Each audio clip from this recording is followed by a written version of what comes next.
everyone, thank you for the introduction. So my name is Natasha Jones and I have the honour of representing CS Global Partners at today's event. So my presentation today will focus specifically on Caribbean citizenship by investment programmes, and I hope to give you a general overview of the benefits that investors from across the world derive from Caribbean CBI programmes. Firstly, though, I'd like to start with an introduction about CS Global Partners. So CS Global Partners is a leading legal and marketing consultancy firm specialising in the promotion of citizenship by investment. We're headquartered in London, but we have offices across the globe in the Middle East, Africa, and Asia. Now, CS Global Partners is a company that was born out of a desire to provide efficient and effective solutions to investors seeking to secure their future and that of their family. And so at CS Global Partners, our dynamic multilingual team possess both the professional and personal knowledge of what it means to want to find safety, stability, and a new home. At CS Global Partners, our industry expertise is recognised, and we hold exclusive worldwide marketing mandates for two of the world's most sought after citizenship by investment programmes, namely Dominica and St Kitts and Nevis. And at CS Global Partners, it is our job to study, promote, develop, and market these programs to ensure that they remain sustainable, highly competitive, and robust. So, what is CBI? Well, for those of you who may be more unfamiliar with the concept of CBI, CBI is a legal process under which eligible, reputable investors can obtain citizenship of a nation in return for the making of a significant investment in that nation. Now, in the Caribbean, that investment, broadly speaking, can take two main forms, either a one-time contribution to a government-held fund or an investment in pre-approved real estate. And I will touch upon the investment options in three specific Caribbean CBI nations a little later on in my presentation. But firstly, I would like to give a general overview of CBI, starting with the difference between CBI and RBI. Now, these are two concepts that are often confused, however, they are different. At the end of the CBI process, for example, a successful applicant receives citizenship, which is the right to live and work in a nation, possess property in that nation, and access social services such as education and healthcare. In most cases, citizenship is held for life, and there are no strings attached to the holding of citizenship in the same way that there is with residence. So in the RBI process, a successful applicant will receive residence rights, that is, the right to live and sometimes to work in a country. Now, residence rights are conditional, usually on the fulfilment of certain minimum physical presence requirements. And so in this way, a person may lose their residence rights if they fail to fulfill those minimum physical presence requirements. And this is what makes RBI different from CBI in the sense that citizenship is a lot harder to lose than residences. Additionally, in most cases, citizenship can be passed down through generations by descent, whereas residence cannot be passed down in that way. So I hope that cleared up any uncertainties that may have existed around the two concepts. But for now, I will talk about CBI. Why CBI? Well, at CS Global Partners, we describe CBI as a win-win solution, both for investors and for governments. This is because for investors, CBI can be a way of achieving safety and security, for example. An investor who may face economic instability in their home country can turn to CBI as a means of obtaining citizenship of a nation with a growing GDP, a growing economy that is focused on sustainable growth and development. An investor who may be facing socio-political uncertainty in their home country can turn to CBI as a means of attaining citizenship of a nation with a strong democracy that is governed by the rule of law. Another benefit for investors is global mobility. CBI programs, the nations that implement them often have strong visa-free and visa-on-arrival offerings, which means that successful applicants can increase their ability to travel at a short notice and reduce the bureaucracy of applying for visas, attending embassy meetings, as the case may be. And with that increased global mobility comes more business opportunities, including access to new platforms and industries, but also the opportunity to invest in business-friendly environments in the new country of citizenship. CBI also provides investors with a greater quality of life. An investor may be concerned, for example, about the state of the healthcare system in their home country. And so CBI can provide a route to citizenship of a nation with a strong, robust, unencumbered healthcare system. It can provide access to greater educational opportunities, and it can provide access to a safe, beautiful destination worlds away from the hustle and bustle of city life that many investors are used to. Now, on the flip side, there are also benefits for the governments implementing these CBI programs. Firstly is socioeconomic growth. CBI programs provide a valuable source of revenue that these governments can spend on big infrastructure projects, for example, or other public and private sector projects that in turn create jobs in the country, whether in the construction industry or in the tourism industry. CBI also allows these governments to increase their international footprint by allowing them to grow a community of highly skilled, intelligent investors placed across the globe that they can call upon in times of need.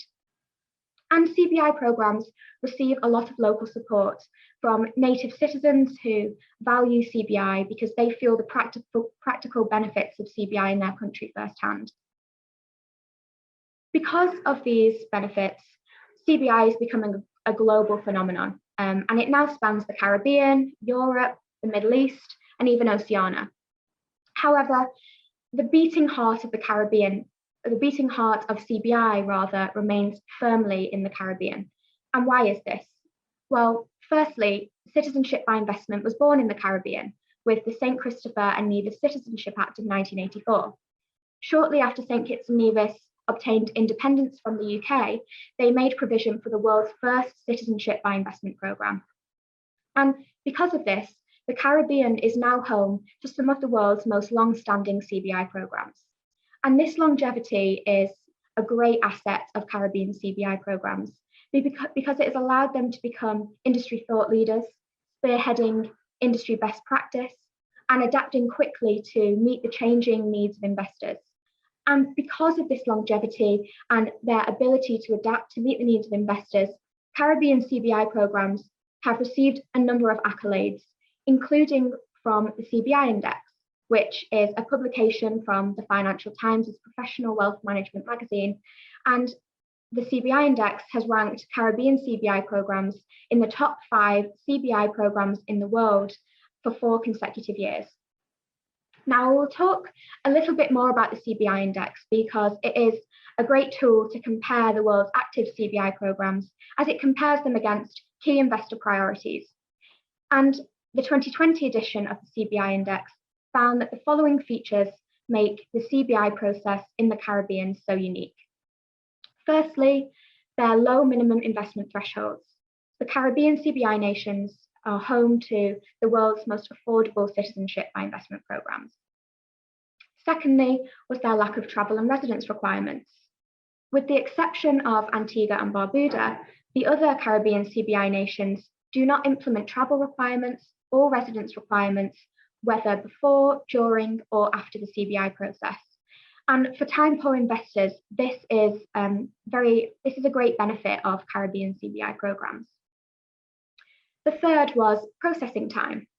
Again, with the exception of Antigua and Barbuda, whose processing time is slightly longer, the other Caribbean CBI nations boast an average processing time of 3 months from submission of an application to approval in principle, provided the applicant passes the required due diligence checks.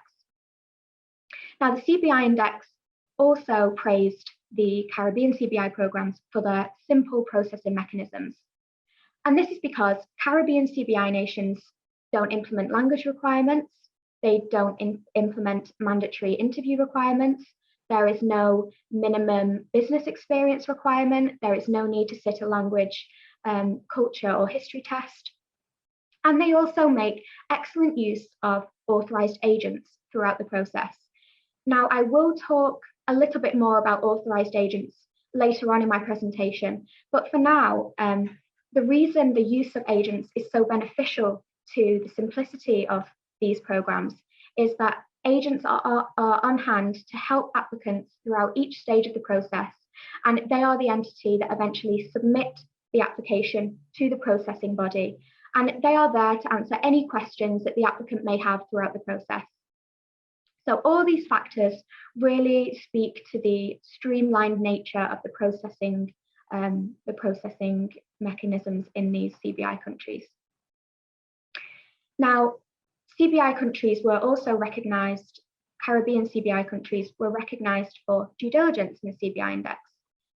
Now, due diligence is often called the cornerstone of Caribbean CBI programs because each Caribbean CBI program implements a multi-layered due diligence process, and they make use of external international due diligence firms, internal vetting by citizenship by investment unit staff, and regional law enforcement agencies such as the CARICOM's Regional Joint Communication Centre, which also makes use of Interpol and information from partner nations.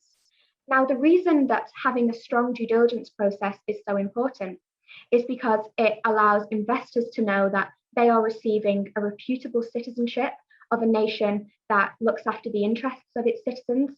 And also, it shows those nations, partner nations, that these countries are really trying to protect international open borders by ensuring that illicit actors cannot get through the cracks and receive citizenship of these countries. Now, finally, Caribbean CBI programs were recognised for their wide family eligibility, meaning that a main applicant can include a number of family members in an application for citizenship in the Caribbean. And I will touch upon family eligibility in 3 specific Caribbean nations in just a moment. So out of the 5 Caribbean nations that offer CBI programs, namely Antigua and Barbuda, Dominica, Grenada, St Kitts and Nevis, and St Lucia, we find that the most popular options for citizenship are Dominica, St Kitts and Nevis, and St Lucia. And as such, I will now focus this presentation on those 3 nations in particular, starting with Dominica. Now, in Dominica, investors have 2 investment options to choose from: either a one-time contribution to a government-held fund, the Economic Diversification Fund, or an investment in pre-approved real estate. And this slide gives you a breakdown of the minimum investment thresholds that you are looking at under those 2 options. So as you can see, under the Economic Diversification Fund option, a single applicant is expected to contribute a minimum of $100,000. And this amount increases as more family members are added to an application. So if a spouse is included, you're looking at an additional $50,000. Same for a sibling aged 18 to 25. Any other dependent other than a spouse or sibling, you're looking at an additional $25,000 contribution. And for a family of 4, Dominica implements a bulk discount, if you will, for a main applicant, spouse, and 2 dependents family, excluding a sibling. And for that family structure, you would be looking at a contribution of $175,000.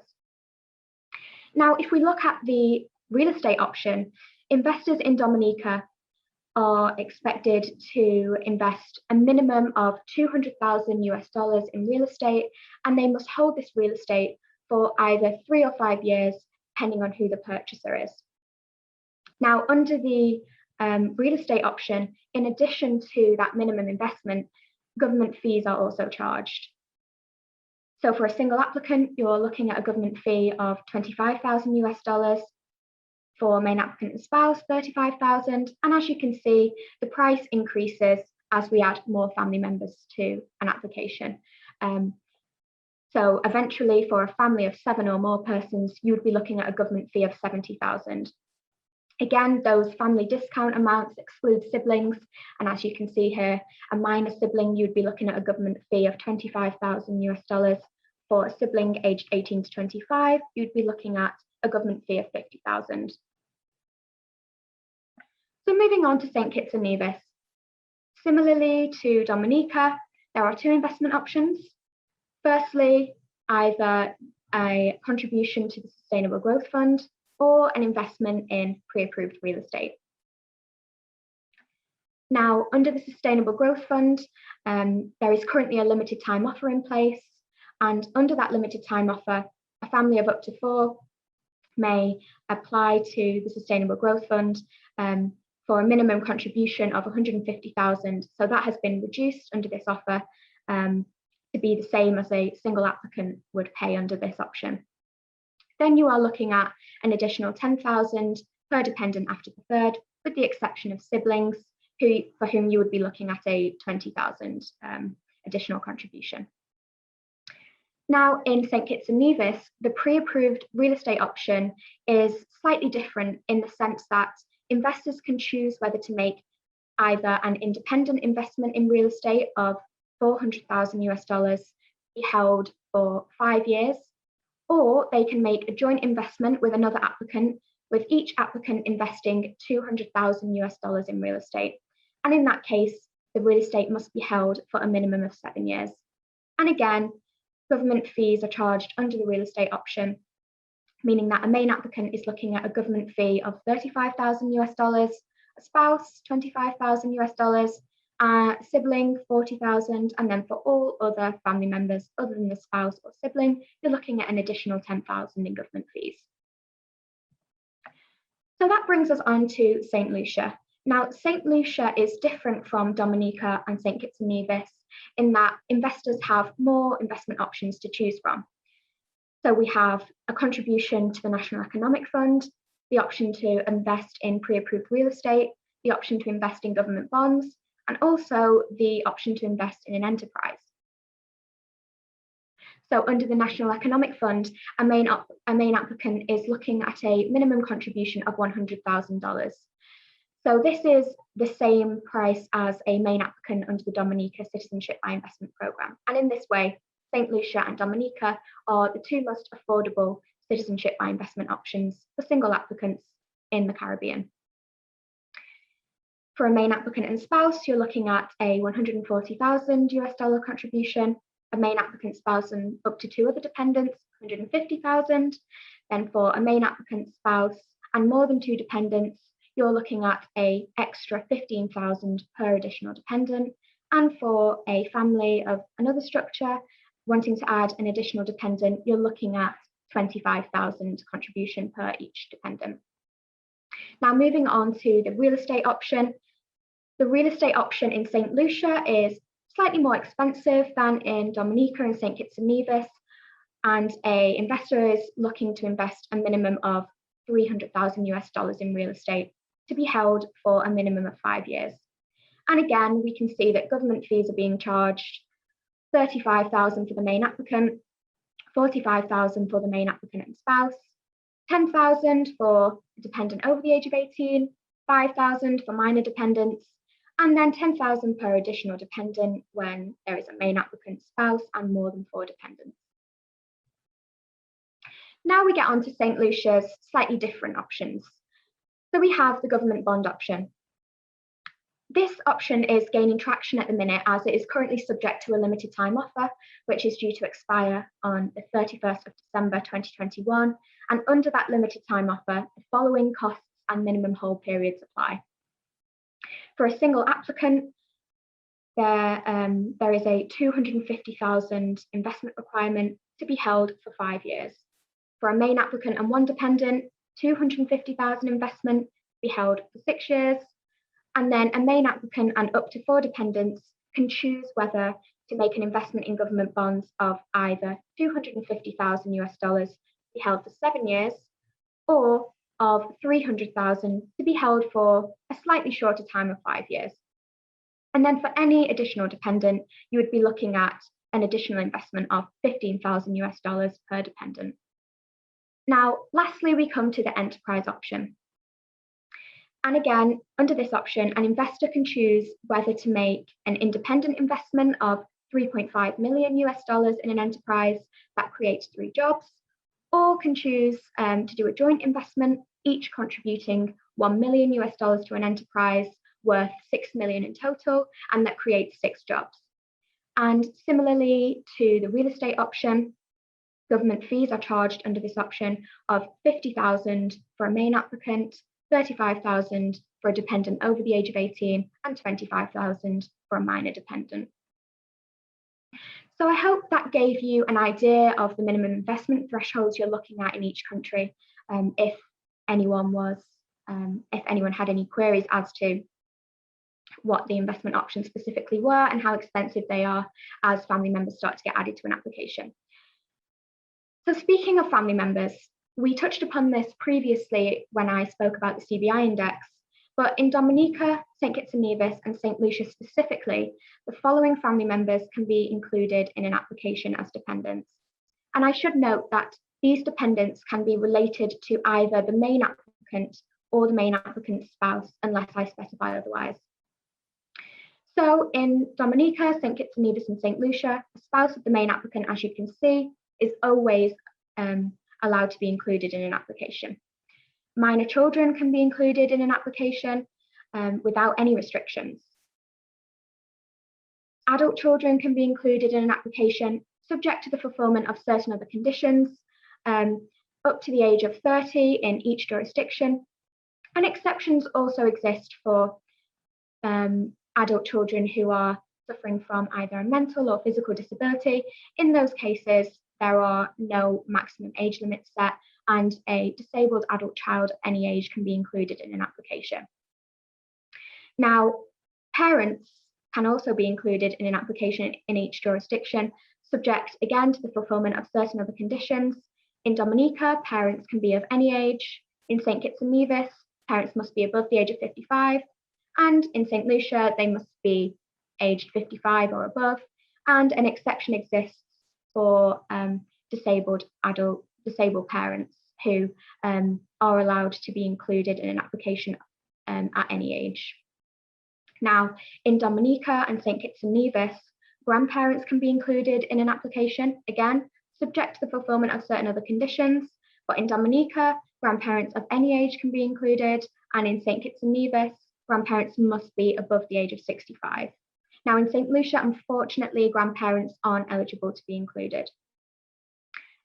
Dominica is unique in the sense that it also allows spouses of eligible parents and grandparents to be included in an application. And this is something that St Kitts and Nevis and St Lucia don't offer. Now, finally, we get to siblings. And as you can see, subject to the fulfilment of certain other conditions, in Dominica, siblings can be included in an application aged up to and including 25. In St Kitts and Nevis, siblings can be included aged up to and including 30. And in St Lucia, siblings of the main applicant only, so not the main applicant's spouse this time, can be included, but only if they are below the age of 18. Now, what other features make Dominica, St Kitts and Nevis, and St Lucia stand out? Well, firstly is processing time.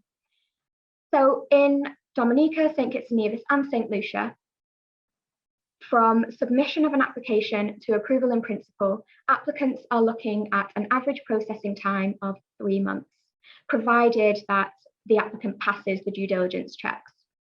However, in St Kitts and Nevis, the process is slightly different in the sense that applicants can choose between a normal route or an accelerated application process. Under the normal route, in a similar vein to Dominica and St Lucia, the average processing time is 3 months. However, for successful applicants who apply under the accelerated application process in St Kitts and Nevis, citizenship can be awarded in as little as 45 to 60 days, provided that the due diligence checks are passed.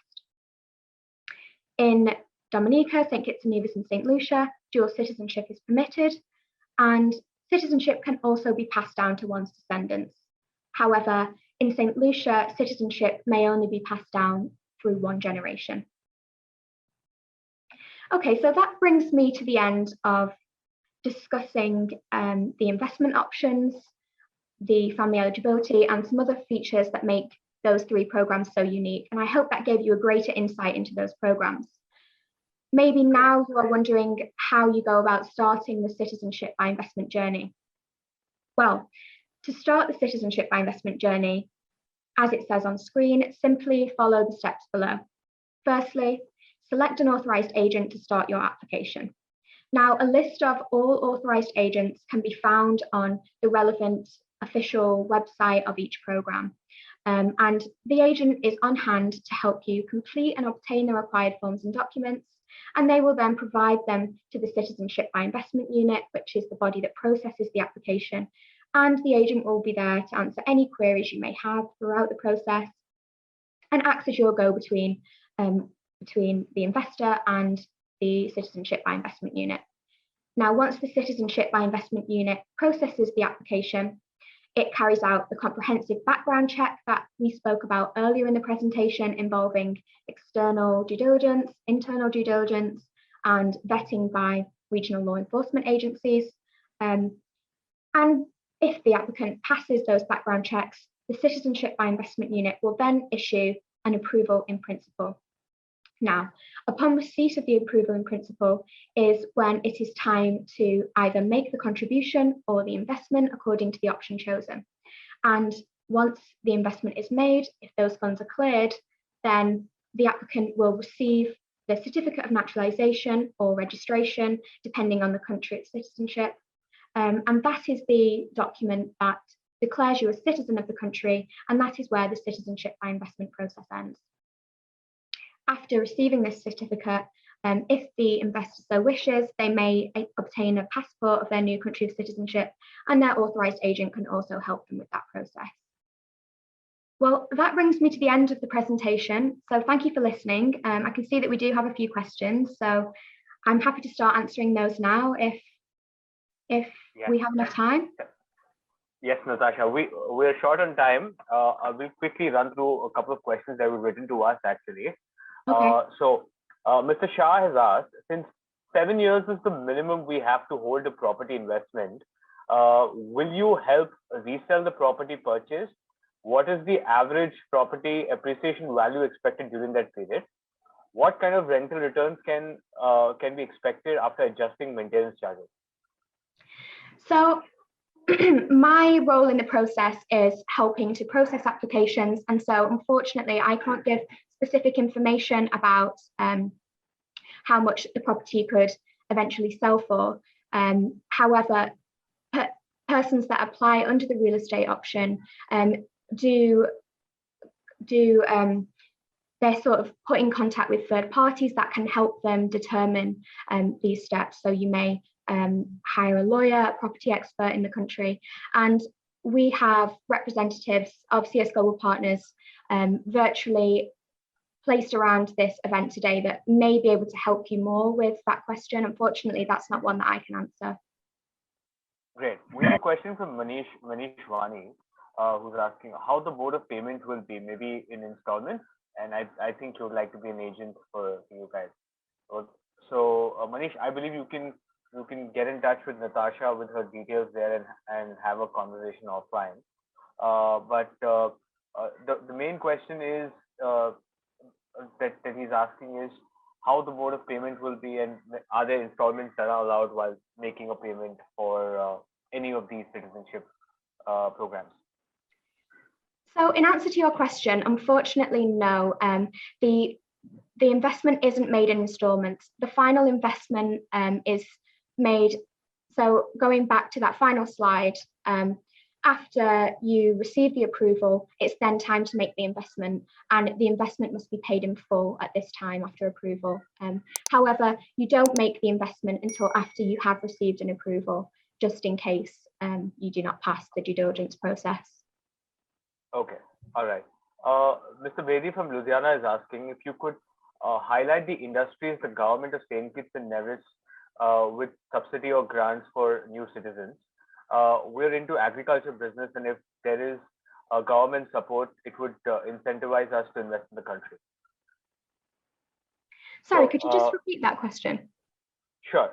There's Mr. Bedi from Ludhiana, who's asking if you could highlight on any specific industry that the government of St. Kitts and Nevis, provide or help subsidy for, or as grants to new citizens who are looking at setting up, say, an agricultural business, or if they get any government support for that. That would be an incentive for them to go ahead and invest in the country. Okay, well, I do know that St Kitts and Nevis has a number of incentives for new citizens, and that is one of the benefits of citizenship by investment in these Caribbean nations. In St Kitts and Nevis, citizens benefit from a number of incentives. If you would like to get in contact with me after this webinar, I can send you a link to an investment authority in St Kitts and Nevis, where you may be able to find specific details about the incentives that are in place. Okay, great. So, Natasha, there are a couple of questions in the chat as well. I think for those whose questions haven't been answered, you can get in touch with Miss Jones and the entire team of CS Global Partners. They'll be available at their virtual booth to answer all your queries. Thank you, Ms. Jones, once again for your presentation.